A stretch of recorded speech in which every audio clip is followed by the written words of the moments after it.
Actually, I really have no business being up here introducing Robin Givhan.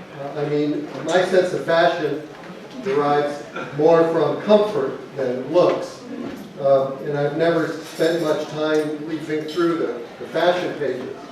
But I have for some time now made a point of reading any piece I come across that has Robin's byline on it. Because she writes about fashion in a way that's very often more than just about the clothes. That reflects in large part the fact that Robin has been first and foremost a journalist who just happens to cover fashion. She worked initially as a general assignment reporter and a feature writer in Detroit for the Free Press and in San Francisco for the Chronicle, and only later started focusing on the fashion world. Joining the Washington Post in 1995, Robin found her voice covering fashion. One reason she has meshed so well with the Post is that her approach, her savvy sensibility and appreciation for the broader context appeals to Washington audiences. Also, she seems to have no fear or favor when picking people to critique. The higher and mightier, the better, whether Michelle Obama, Hillary Clinton, or others, including guys. She's probably standing over there right now thinking critical things about the jeans that I'm wearing to introduce her. In 2006, when Robin won the Pulitzer Prize in criticism for her fashion coverage, the citation commended her, quote, witty, closely observed essays that transformed fashion criticism into cultural criticism.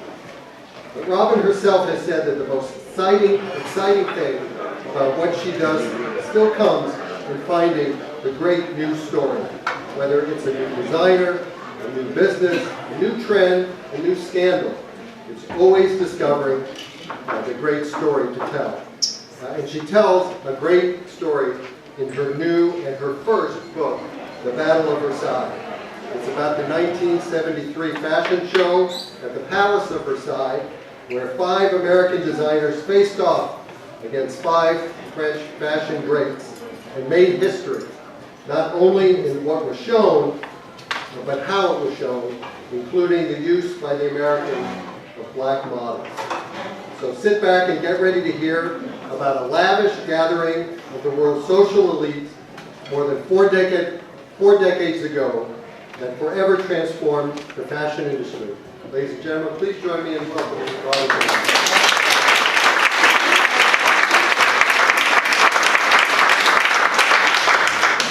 Hi there. Thank you so much for that really kind introduction, and thank you all so much for coming. I was definitely afraid that I would be sitting here talking to my And just so you know, I'm really nervous, but there's only water in this glass. It's not like a giant shot of water. Louder. Maybe. Just the mic. Can you hear me? No. Can you hear me now? No. Can you hear me now? Should I turn on the light? Give me a minute, you will hear her. Turn it on.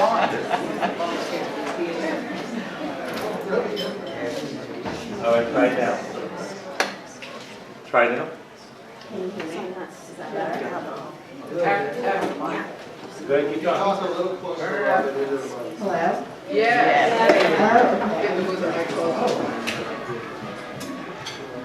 So I want to talk a little bit to tell you about the story of Versailles and how I came to write about it, and also read a little bit from the book itself to give you, I hope, a little taste of what's there and entice you into reading the whole story.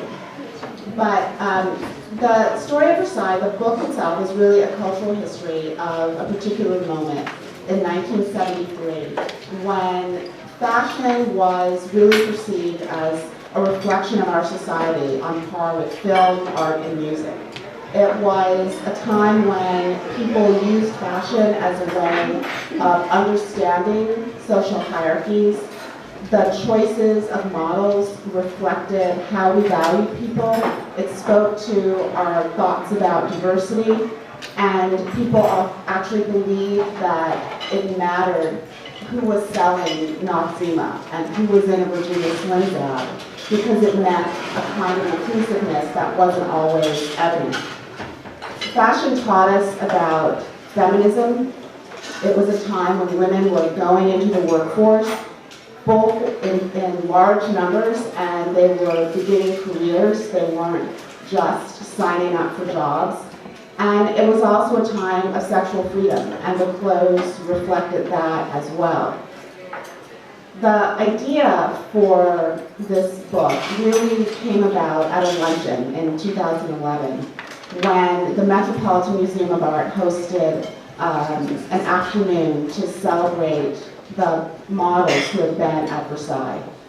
And I had heard bits and pieces about this story from designers over the years, but no one had really talked about it in depth. And I hadn't met any of the models who had actually participated in the show. And hearing them talk about what it was like to be on this vast stage at the Theatre Gabriel in Paris, or in Versailles, and listening to them describe what it felt like to hear crowds cheering them on and programs being tossed into the air in celebration of their work was really mesmerizing. But even more importantly, I had a chance to listen to two of the American designers who had been at Versailles. One of them was Oscar de la Renta, and the other was Stephen Burrows. And in addition, I was able to listen to Donna Karan, who at the time was a very pregnant assistant to the designer Anne Klein. And hearing them tell these stories that really reflected a specific time in the industry when their lives were quite different, when they were not celebrities, when they were not stars, when they were barely even known, offered insight into sort of the, I would say the fragile egos that designers sometimes have now when they're compared to their European counterparts. But it was also an opportunity to get a sense of what it really meant for American fashion to be judged and presented on the world stage. And a lot of it came about because of one woman. Her name was Eleanor Lambert. And Eleanor was one part carnival barker, politician, diplomat, and savvy entrepreneur. She came from Indiana. She was a good Midwestern girl. She came out to New York to find herself, to seek glamour, and she ended up in public relations. And she loved fashion. And she couldn't understand why fashion designers who were working in the shadows of the fashion industry in New York were not getting the same kind of recognition as artists and as actors. And she wanted to really make that happen. So along the way, as she sort of plotted her moment, she laid the groundwork. She worked with unions. She cajoled politicians to try and get them to understand why fashion was important. She networked among socialites so that she knew the famous and wealthy and beautiful women who wore these expensive clothes that were being imported from Paris, and she wanted to convince them to wear American designers. And she also had connections in the art world. Most specifically, she knew the curator of Versailles. And at this time, Versailles was a disaster. The roof leaked, it had rats. It was nothing like the sort of extraordinary place that we know today. And many of the most generous fundraisers or philanthropists who helped revive Versailles were Americans. And the curator said to Eleanor, his friend, "Can you help me come up with some idea that will be a good fundraiser for Versailles?" And Eleanor, who had been sort of plotting all of this, said, "Well, the only thing I can really think of is to on the show. And the timing of the show was such that it really drove the decision about the designers who were going to be able to participate. First of all, they were all her clients, because she was no fool.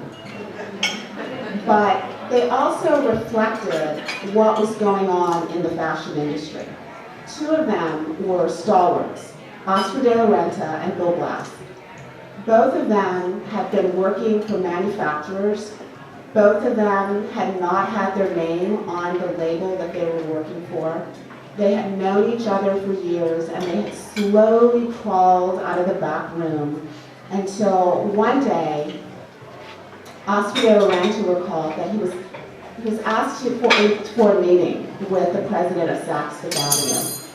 And Oscar said he was really worried about what the meeting was about, because he had just started selling his collection there, and he worried that the president was going to tell him that the collection wasn't selling and that he needed to get his frocks and go.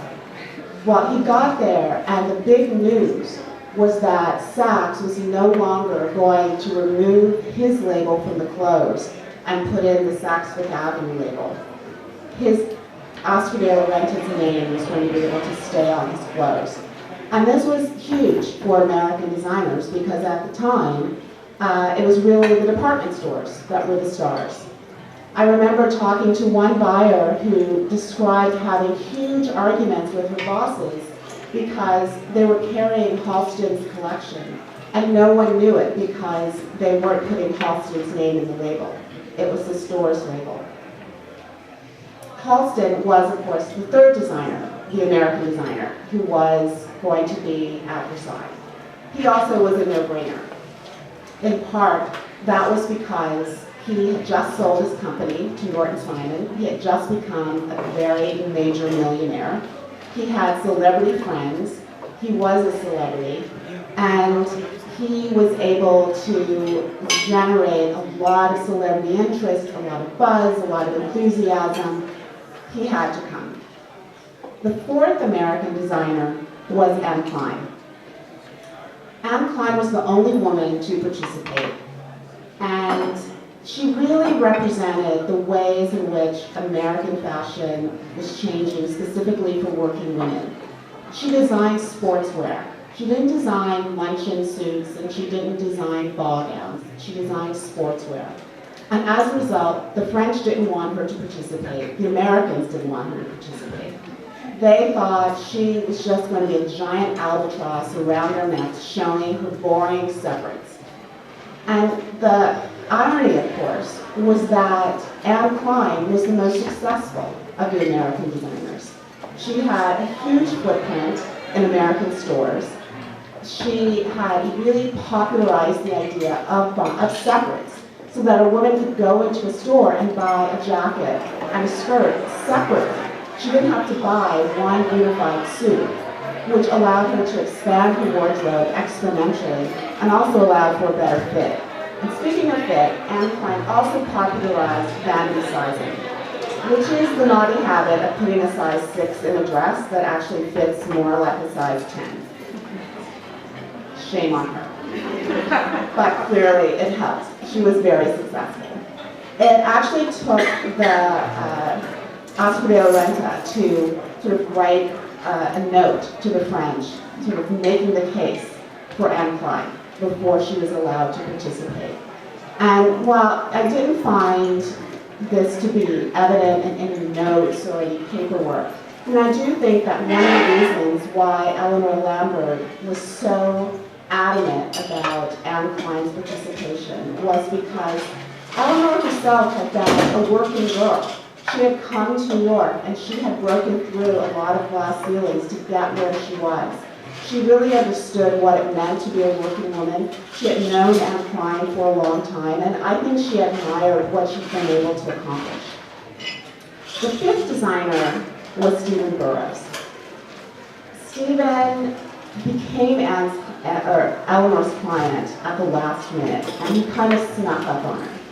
And I want to read just a little bit about Stephen, because he was sort of the quintessential 1970s designer.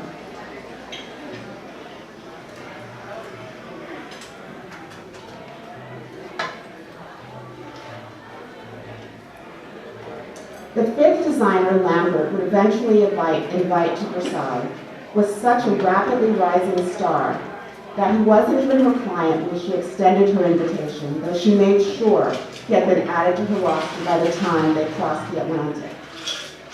Burrows was an exciting young designer with an aesthetic no one had ever seen before.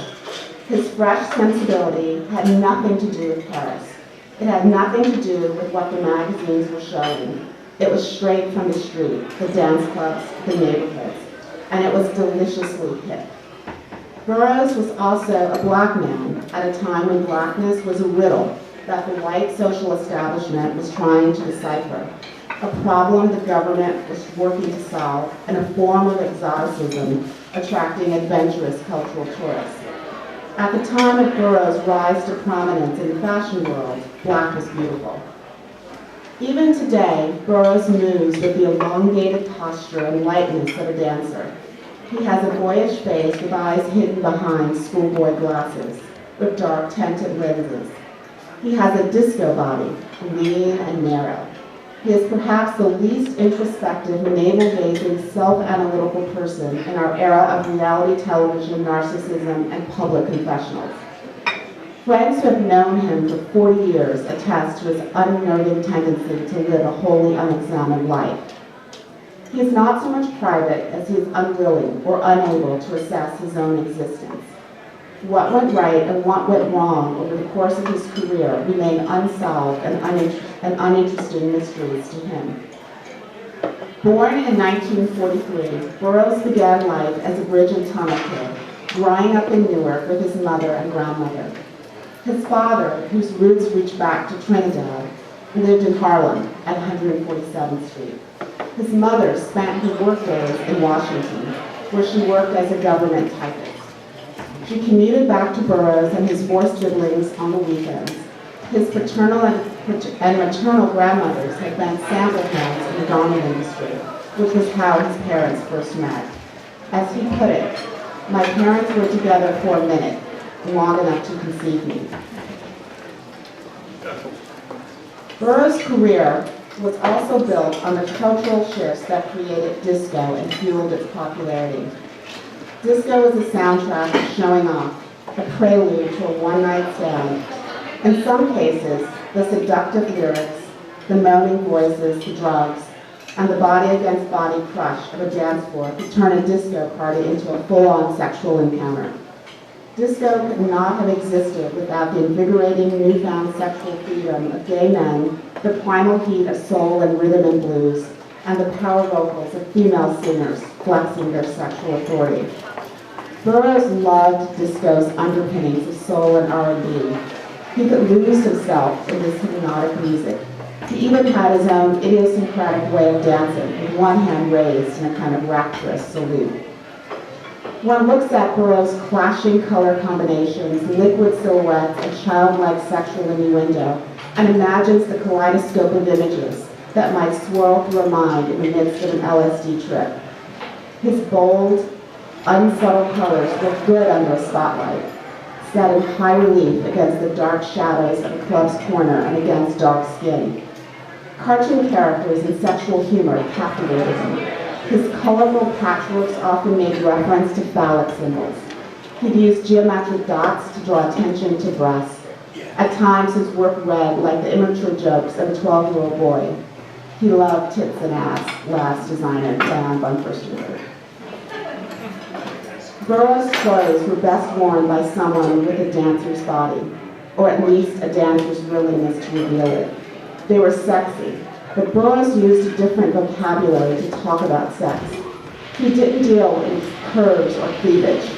His interest was not in the voluptuousness of the body, but rather in the way in which a body could move when it was unfettered by social mores, gender definitions, girdles, brassieres, fat. He loved the idea that men and women could reach into the same pile of clothes and pull out something to wear.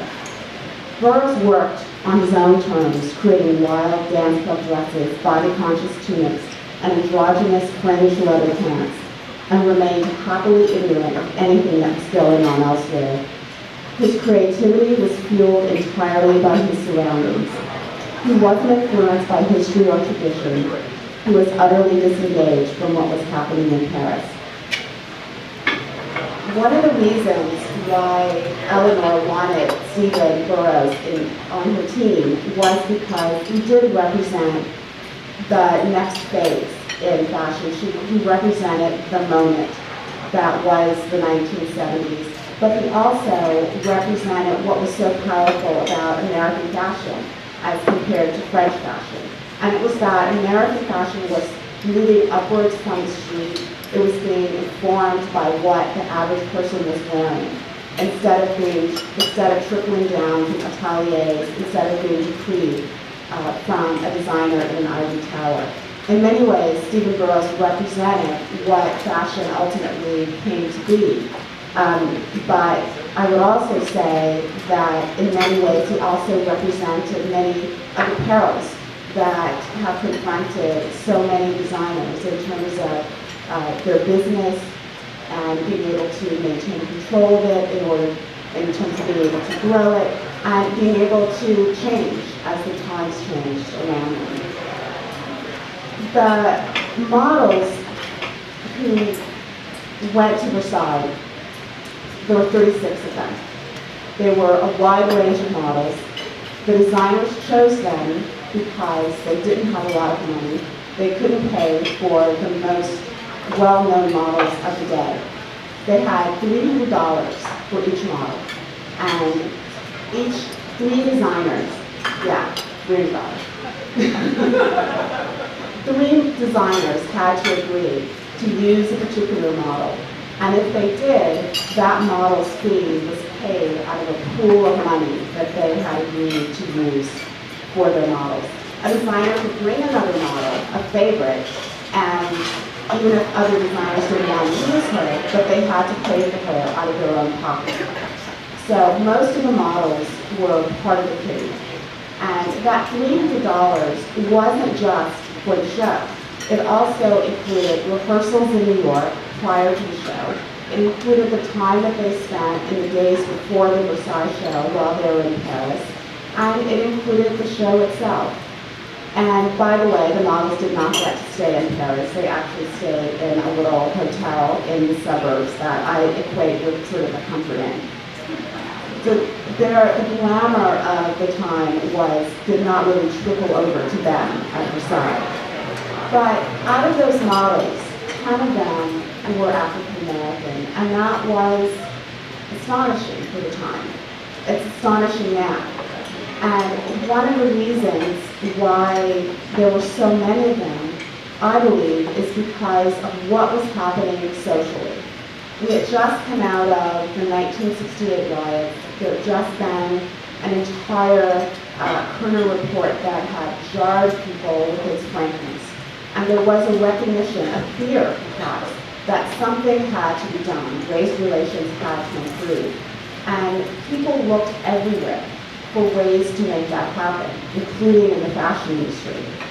I want to read this one little section about a particular show that I stumbled across, which happened at Burrows in 1969. The show was to celebrate the black designers who were selling their wares at Burrows. And at the time that I stumbled across it, I was really struck because I asked myself, I can't believe that there were that many black designers at Burrows, that they could actually have a party celebrating them, and more than 2 designers showed up. And so when I first saw a little clip about it, I think it might have been in the New York Times, and then I saw it again in the Washington Post. And I thought, okay, well, I guess it really happened. But I'll start here. The world of fashion was looked to as a place where the culture could find signs of racial progress. Expressions of beauty and glamour mattered. Good race relations required taking note of who was selling women lipstick and mini skirts, which meant that advertisers and designers began looking for black models. Burrows used fashion and race to make a pitch for racial harmony. In the spring of 1969, the specialty store, with its rarefied air, deep stock of French haute couture, and high society clientele, hosted a fundraising fashion show saluting Black designers. Bergdorf is housed in an imposing Beaux-Arts building on Fifth Avenue and 58th Street, and from its founding in 1901, it was never a store known for edgy experimental fashion. Rather, it trafficked in chic, patrician, expensive sophistication. We have never been a culture comfortable admitting to having an aristocracy, but we do. And Bergdorf ministered to the members of that aristocracy's inner court. Indeed, in 1961, its fashion director collaborated with Jacqueline Kennedy on the creation of her inaugural ball gown. Yet in 1969, Bergdorf Goodman, the favored haunt of the elite, turned in its spotlight on a half-dozen Black designers. More than 500 broad-minded New Yorkers paid at least $15 each to attend the show, which was dubbed Basic Black at Bergdorf. It paid tribute to Arthur McGee, John Higgins, Maybelle Lewis, John Weston, Lolita Williams, and a young rising designer named Stephen Burrows, who had just started his professional career. The Bergdorf party was rip-roaringly popular. Both the Black community and white society clamored to go. Governor Nelson Rockefeller, a moderate Republican and art supporter, purchased a block of tickets. Guests included singer Dinah Shore and actor Raymond St. John, and the clothes were youthful and charming, with white crocheted mini dresses with geometric details and plaid pajama pants worn with midriff-bearing tops. The show benefited Harlem's North Side Center for Child Development, which was founded by two psychologists. They were famous for their doll tests, which revealed children's alarmingly biased attitudes about race. The Jotham Collins Quintet, a jazz ensemble whose members were costumed in dashikis, entertained the audience. Guests nibbled on cornbread, fried chicken, collard greens, and chitlins.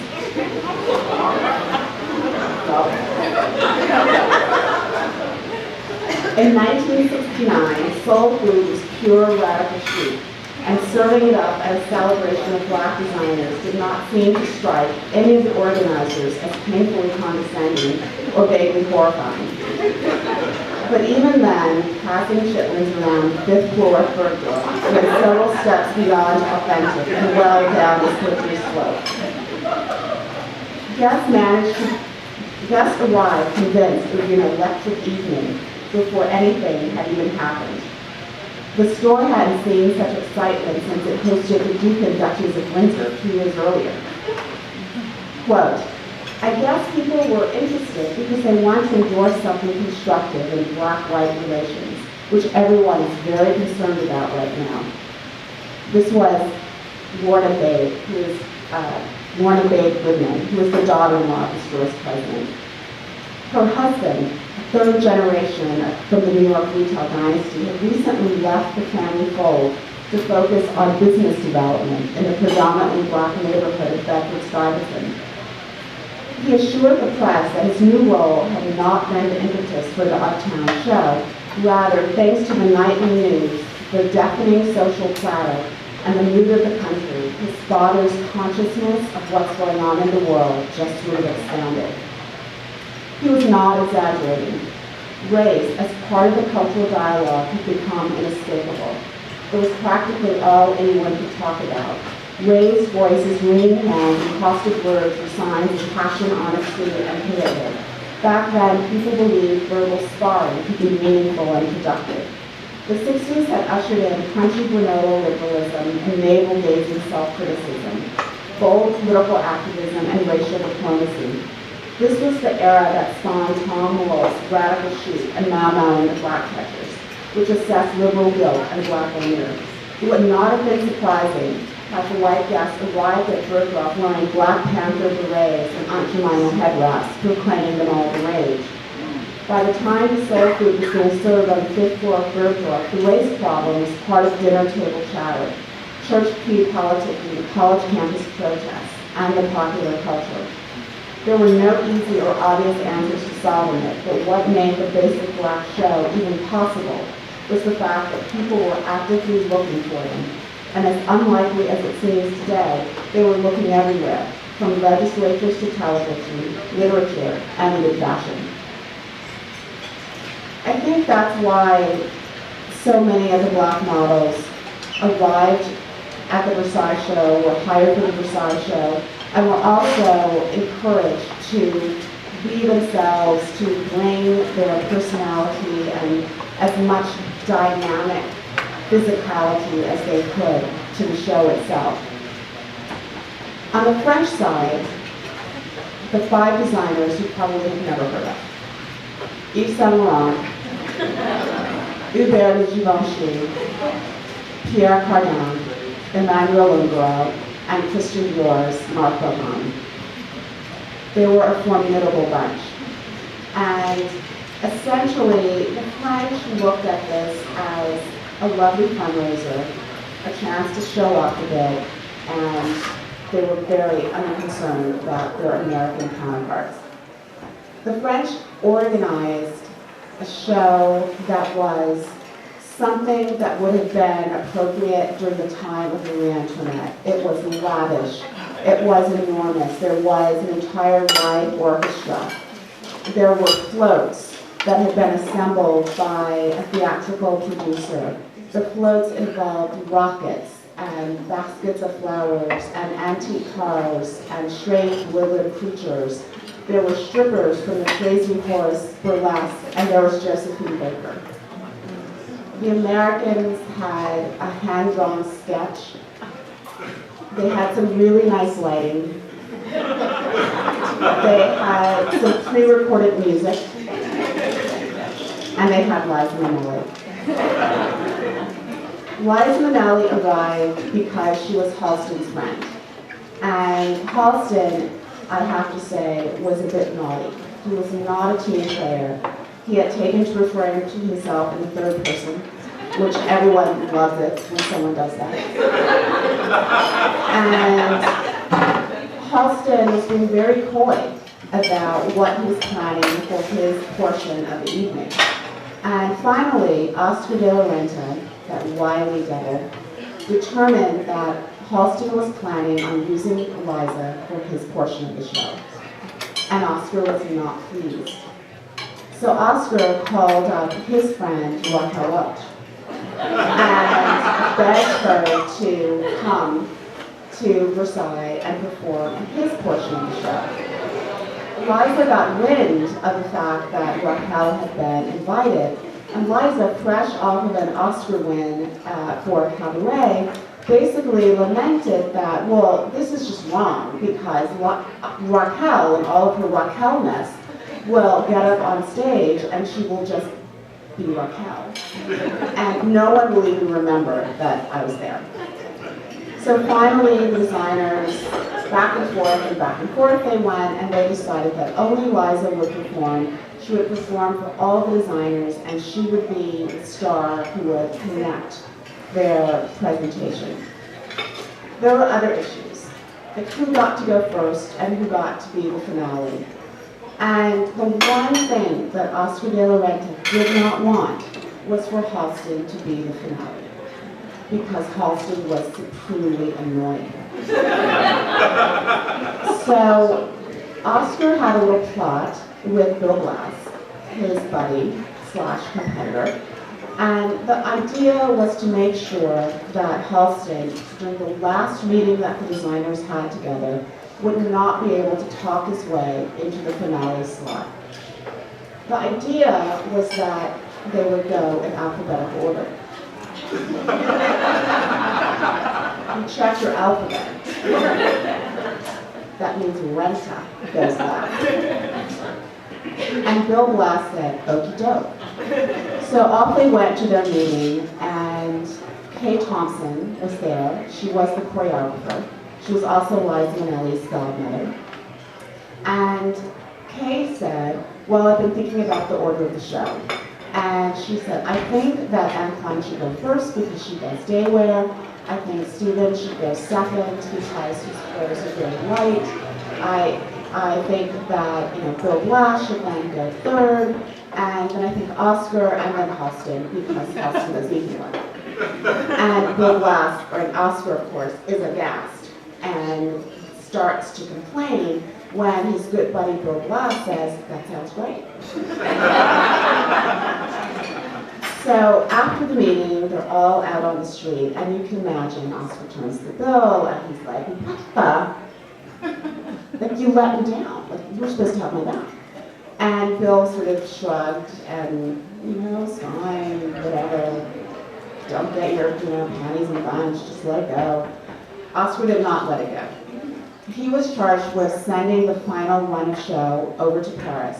And when he did, he changed the order of show. So that Halston was the penultimate designer and he was the finale. And the person on the other end said, "Is this okay? Everyone agrees to this." And Oscar said, "Well, Halston might be a bit upset. And if he is, just tell him to call me." And Oscar was primed for a battle, but Halston never called. And it was fine. They all flew over to Paris. The models, the designers flew separately. They flew in fairly luxurious circumstances. The models flew over together. They were not on a charter flight. However, the flight might as well have been chartered. There was dancing in the aisles. This was pre-TSA. They could loiter by the bathroom, they could loiter by the aisles. You could still smoke on an airline. And they were smoking. They were not smoking tobacco, however. They were smoking a lot of pot, and they were dancing, and they were basically being very, very misbehaved. And I should pause now just to say that there were two things that I learned in the reporting of this book. And one was that the memories of those who were in their 20s during the 70s are very fractured.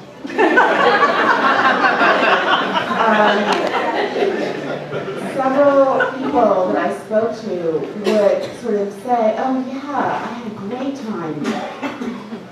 I don't remember. And the other thing was that I realized that my French was not nearly as good as I thought it was. I discovered the phone number for the designer Mark Givhan, who is now, I believe, he's in his late 80s, maybe a little bit older. He lives in the countryside. I was so excited that I had gotten this number that I immediately just started dialing. And this lovely gentleman answers the telephone, and I assaulted him with my college French. And finally, I sort of mumbled something about, calling back. And at that point, I went out and I hired a lovely researcher who spoke fluent French to ask him some questions. And I said, "But the first thing that you have to do is you have to call him back and you have to apologize for the crazy lady who assaulted him with really, really bad French." But the French designers and the American designers were both rehearsing the nights before the Versailles show. The Americans arrived a couple of days before. And much was made of the fact that the Americans felt they did not get the kind of rehearsal time that they needed because the French hogged the stage. And I think all of this was magnified by the fact that the Americans were very nervous and they were very freaked out about what was going to happen. And the French were equally freaked out because they had bitten off so much and they were so frantic about what actually was going to come of all of this chaos that they had created for themselves. But ultimately, the show went on. And just in conclusion, I just want to read this last little bit about the show. The evening of Wednesday, November 28, 1973, as guests began arriving at Versailles, the palace glowed under a full moon and through a scrim of light snow, the first dusting of the season. Red, uniformed, saber-wielding gendarmes flanked the gilded palace gates, along with some 100 footmen in 18th century white-powdered wigs and livery.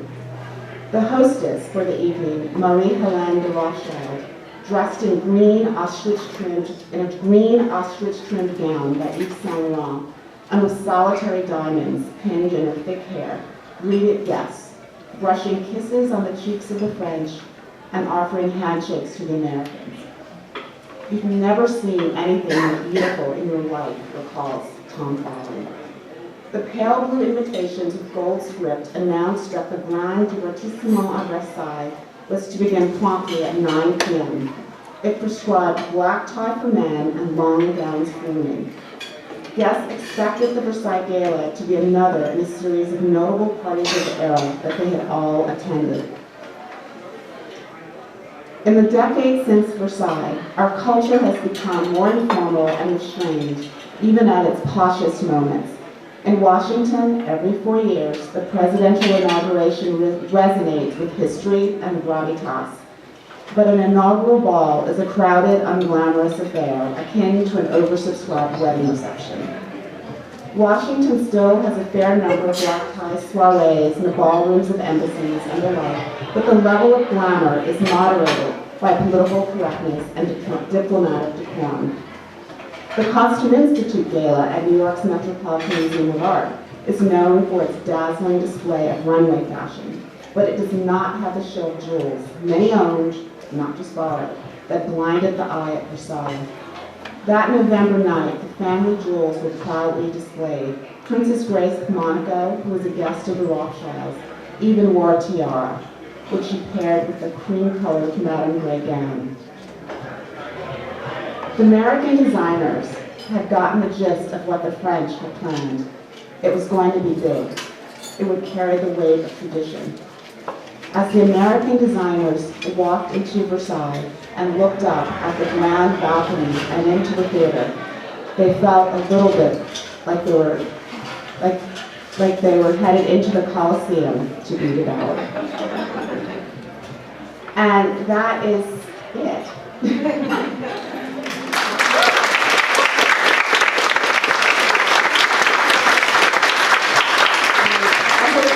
Questions, which I would be thrilled to answer.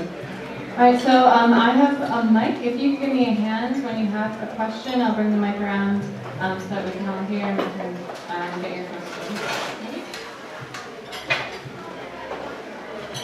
I have one question I want to ask you that I'm related to your book. I'll start with the person that you have as lady. I'm afraid already. The Burrows Goodman. Microphone, please, microphone, a little closer. The Burrows Goodman event, did that have an impact on the use of particularly black male fashion designers in New York? And did that come institutionalized, or was that simply an event that was just short-lived and really didn't have an impact? The other question I have is that you succeeded Lena Hyde here in Washington, who obviously at that time was the giant in fashion world. And as a black female in the late 1990s, mid-1990s, what was your perception? I mean, you came behind her. I mean, you succeeded her. I'm just wondering, did that create some high expectations on the part of reading and watching the Prose? I'll answer the first question first. The event at Burrows was essentially a one-off. It was a fundraiser, so it did not set in motion a kind of regular celebration of black designers.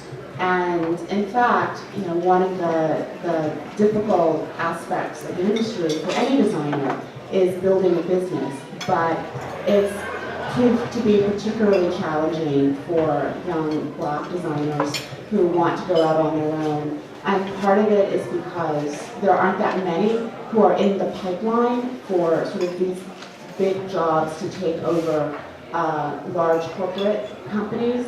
And some of that has to do just with the choices that students make when they're deciding what it is they want to study.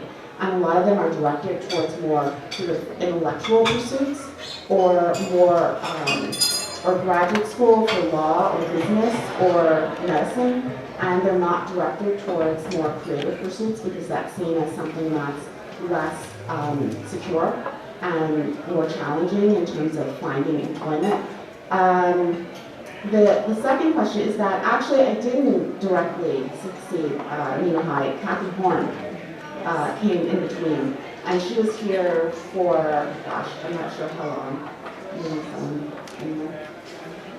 She was here for a good long time.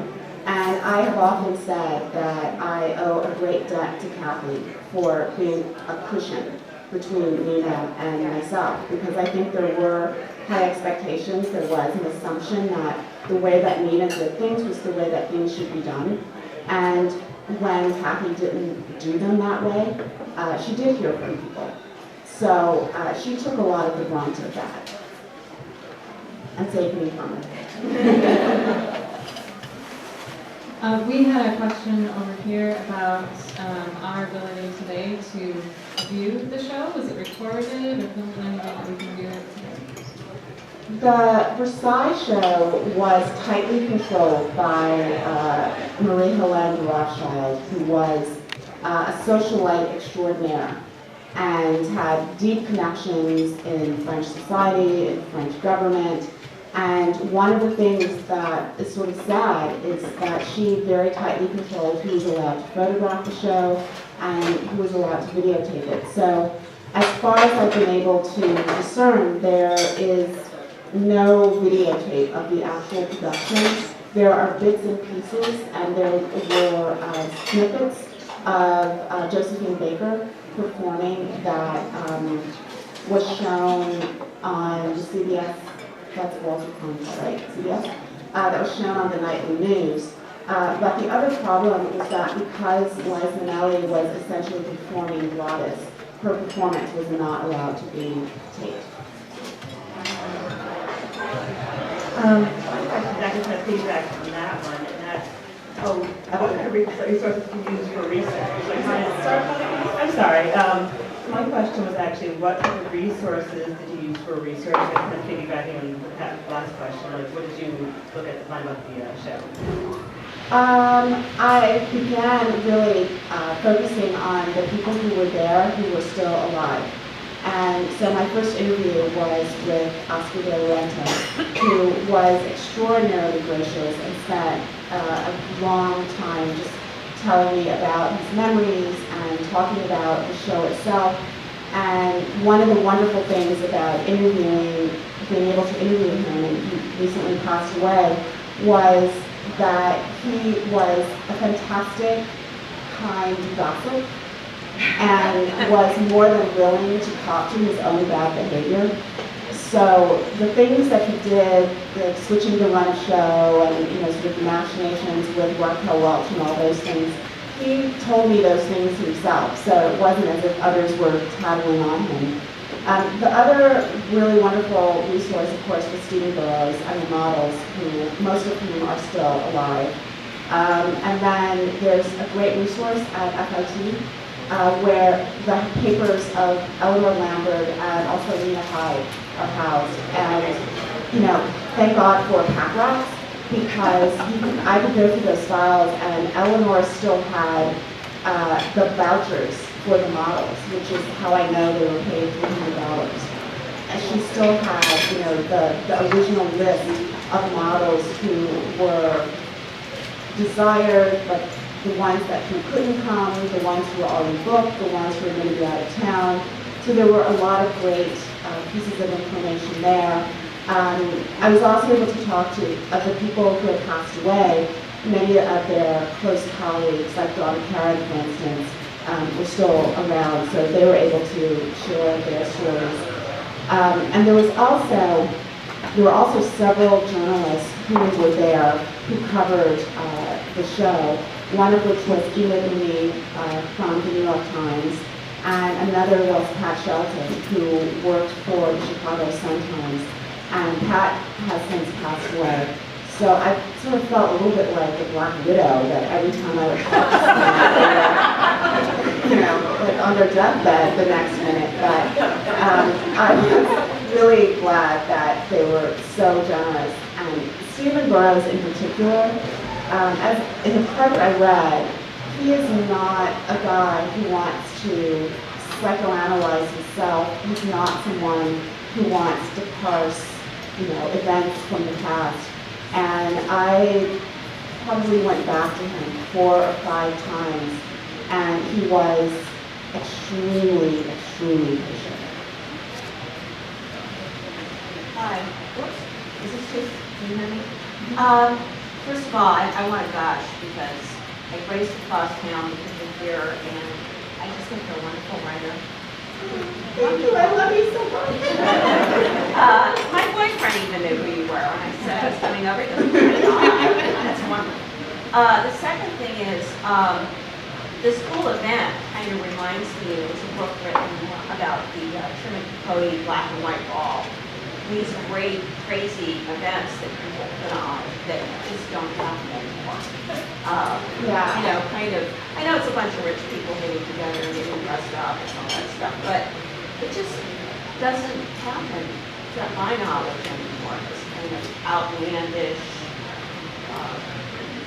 just let it all hang out, like you said, with family jewels and putting everything out there. The third thing is, I wanted to bring up the Hillary Clinton pantsuit because I distinctly That's not in my book. I distinctly remember a long time ago that there was a lot of discussion about Hillary Clinton's changing look. And I remember that you wrote, well, she just wore pantsuits and made it simple. I think it was you, I'm sorry. That all of this would go away and it would be uniform. And now it's kind of, unfortunately, become this bad thing for her. People make fun of it. But I remember that you kind of said, well, if she just did go all over the place and have a uniform, it would be much better for her politically. People would take the focus off of her changing clothes. Yeah, I mean, I am a firm believer that fashion can be a really wonderful tool for communication. And I think, you know, so many of the women in this book during this era understood that. And, you know, for better or worse, I mean, their options were limited in terms of what they might have been able to strive for, but they were able to use what they had in ways that afforded them a kind of cultural clout that allowed them to make a huge impact in many of our, you know, sort of cultural institutions and, you know, the social events that they went to. Well, some of them were just, you know, wacky and totally over the top. Others were massive fundraisers. And the Versailles Gala raised, in today's dollars, close a little over $1 million. So, you know, that was a substantial amount of money for the restoration of the palace, something that, you know, we can all still enjoy today. So there are aspects of it, certainly, that are fun and superficial and silly and frothy and fraught with all kinds of you know, sort of awkward infighting and that sort of thing. But ultimately, it really is rooted in our culture, and it really is an expression of sort of a national psyche. And I think that was one of the things that was really important to Eleanor Lambert. You know, she helped to organize fashion shows through the State Department and the Chamber of Commerce. She organized a fashion show at the White House during the Lady Bird Johnson years. And for her, it wasn't just about showing pretty clothes on the runway. It was really about celebrating an incredibly important industry, but it was also about putting a national identity out there for international consumption. And she wanted to make sure that that national identity really spoke well of the country. All right, we've got time for 2 more questions. I've got one over here. Robin, thank you again for your story, and thank you for writing. I wanted to just ask you a little bit about your experience as a writer, and that is some of the inspirations that, you know, the first you went to the story. And then what were some of the best moments and what was the most challenging? You know, the most challenging moment was sort of in the middle of the writing process when I had gone too far to turn back, but I couldn't really see the light at the end of the tunnel. And I was at home, and the streetcar people were jackhammering outside my window. And anyone who is on my Twitter feed, if you scroll back, my level of outrage had one friend really concerned for my mental health. And there was definitely a point at which I emailed a colleague at the Washington Post and I said, I know you will understand this when I tell you. I just realized that I'm sitting at my desk and I'm moaning out loud. And I didn't realize it. So there was definitely that kind of, will I ever sort of get through this? But mostly it was a really, really wonderful experience. It was a fascinating time to go back into. The news clips and the people who lived through that period when they were sort of at the height of their youth and full of, and just wanting to have fun.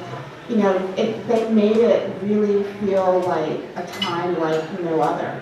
And most of them who survived it were, you know, expressed great gratitude that they survived it intact, because a lot of people they knew did not. And that was kind of the other part of it that was striking to me, is that as I was reporting about the cultural things that were happening and sort of the economic issues that were coming up, there were so many grim things, from the Vietnam War protests to Watergate, and the fashion was so frothy and freeing and full of energy, and it was this kind of wonderful antidote to so much that was going on. And the other thing I would say, there was just such great pleasure in going to the Library of Congress and writing, and that was just sort of fulfilled my deepest writer fantasies of being able to sit in that reading room that's like writing in the Sistine Chapel. But I was only able to last about an hour because it is like 10 degrees in there.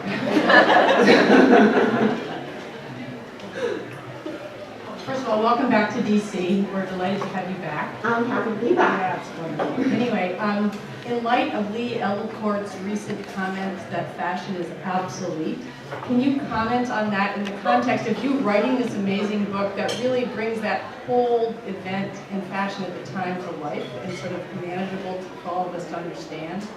And her comments that now fashion is obsolete, how do you sort of reconcile that?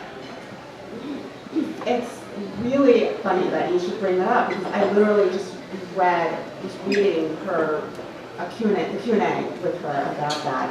And my sense of what she was saying, this trend forecaster, was that fashion as something that was engaging and dynamic and really intimately related to our lives had died. And that what was left was something that was not doing what it was supposed to do, which is to connect with us and to make us feel like it has something to offer. And you know, I don't necessarily deny that, you know, the fashion industry is really struggling to make a connection with people's lives. When I came back from the collections in Paris, one of my last stories was just that this is such a great moment for fashion, in the sense that our interest in it has never been higher, our ability to consume it in ways that are really beautifully designed but that don't cost a fortune has never been better. And yet the fashion industry seems to be struggling to figure out how to communicate with us and how to excite us. And I don't know if that is because of the way that designers are being educated. I don't know if it's because of the pressures of an industry that seems to be either a large corporate entity or a tiny struggling brand, and there's not much middle ground. But I don't think that simply because fashion as a creative endeavor is having trouble finding its way, that the fashion industry as an industry that clothes us and helps us move through our lives, you know, not naked, is obsolete. And I think we still turn to our attire as a way to connect with people, as a way to declare our authority and power, as a way to bolster our confidence, as a way to intimidate people, as a way to keep from intimidating people. And I think that fashion with a lowercase f still is an incredibly powerful and important form of communication. I think fashion with a capital F, the stuff that's coming down the runway, is struggling. And I think that it's becoming, that it needs to find its way. And I personally think, though, that the messy process that it will go through in finding its way will be an interesting story.